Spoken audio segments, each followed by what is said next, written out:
The story of Russia is a saga that spans centuries, a grand narrative that unfolds across the vast expanse of time and space. It's a tale woven with threads of conquest, expansion, and cultural fusion, where diverse cultures and peoples have intersected and influenced each other. At the heart of this epic lies the Rurik Revolution, a transformative period in the 9th century that saw the birth of a powerful dynasty and the foundation of a nation that would become Russia. Our journey begins with a Viking named Rurik, a figure shrouded in mystery, yet instrumental in shaping the destiny of Eastern Europe. His legacy is one of both legend and historical significance. Imagine the icy waters of the Baltic Sea, where longships with dragon-headed prows cut through the waves, their sails billowing in the cold northern winds. These were the Vikings, fierce warriors and skilled seafarers who hailed from Scandinavia, known for their bravery and their prowess in both battle and navigation. Among them was Rurik, a chieftain of ambition and vision, whose leadership would leave an indelible mark on the history of Eastern Europe. In the mid-9th century, he set his sights eastward towards the vast lands inhabited by Slavic and Finno-Ugric tribes, lands rich with potential and opportunity. The reasons for Rurik's eastward expansion remain a subject of debate among historians, with theories ranging from strategic alliances to outright conquest. Some argue that he was invited by Slavic tribes seeking a strong leader to quell internal conflicts and defend against external threats, a unifying figure in a time of turmoil. Others believe that Rurik and his warriors arrived as conquerors, imposing their rule upon the native populations through strength and determination. Regardless of the circumstances, Rurik's arrival marked a turning point in the history of Eastern Europe, setting in motion a chain of events that would lead to the emergence of Russia, a nation that would grow to become a major force in world history.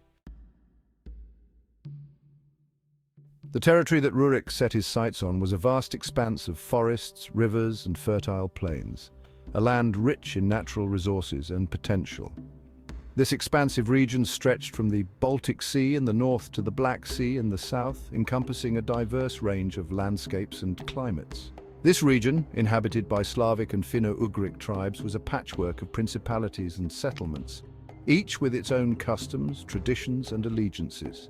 Trade routes crisscrossed the land, connecting the Baltic region with the Byzantine Empire and the Islamic world to the south, facilitating the exchange of goods, ideas, and cultures.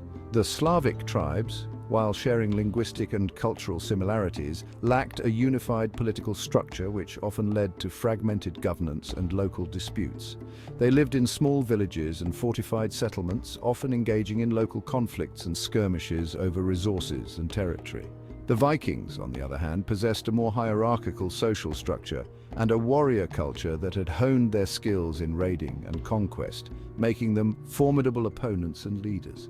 Rurik's arrival into this fragmented landscape would prove to be a catalyst for change, uniting these disparate tribes under a single banner and forging a new path forward.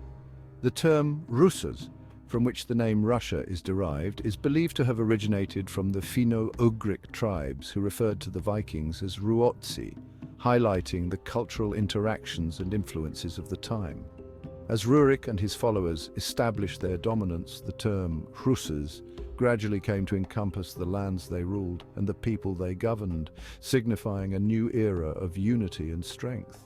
This marked the beginning of a new ethno-political identity, laying the groundwork for the emergence of a distinct Russian state, a legacy that would shape the region for centuries to come.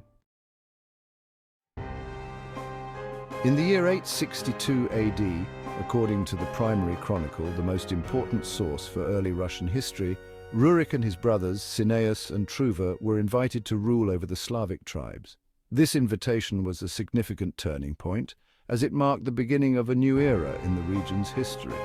They established themselves in the city of Novgorod, strategically located on the Volkhov River, a key waterway connecting the Baltic Sea with the Volga River and the Caspian Sea. Novgorod's location was not only geographically advantageous, but also economically vital, serving as a hub for trade and cultural exchange.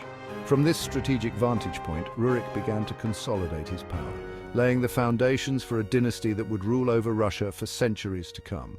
His leadership was instrumental in unifying the various tribes and establishing a centralized authority that would evolve into the Russian state.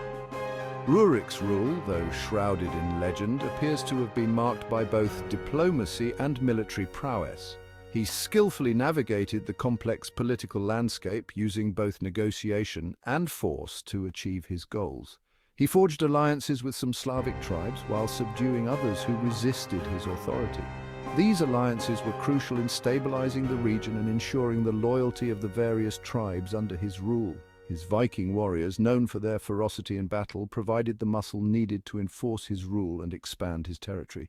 Their reputation as formidable fighters helped deter potential adversaries and solidify Rurik's control. Rurik's reign marked the beginning of a process of state formation, as previously disparate Slavic tribes were brought under a centralized authority. This unification was a critical step in the development of a cohesive and powerful state. The arrival of the Vikings under Rurik's leadership injected new energy and military might into the region.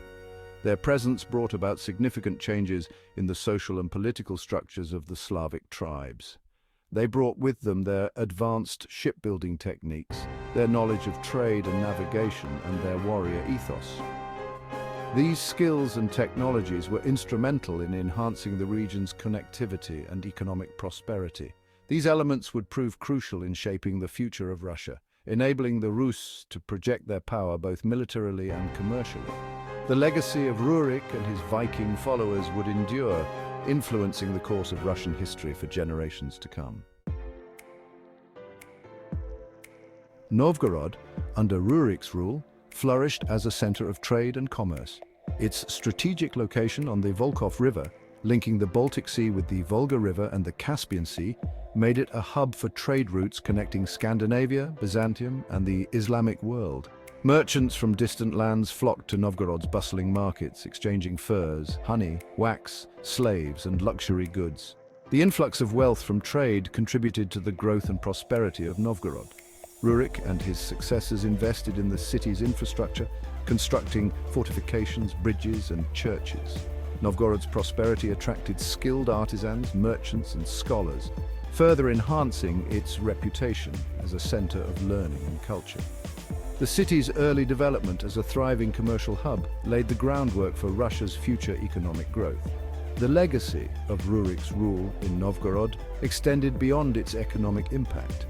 It was here that the foundations of the Russian state began to take shape, as Rurik and his successors established a system of governance, law, and taxation.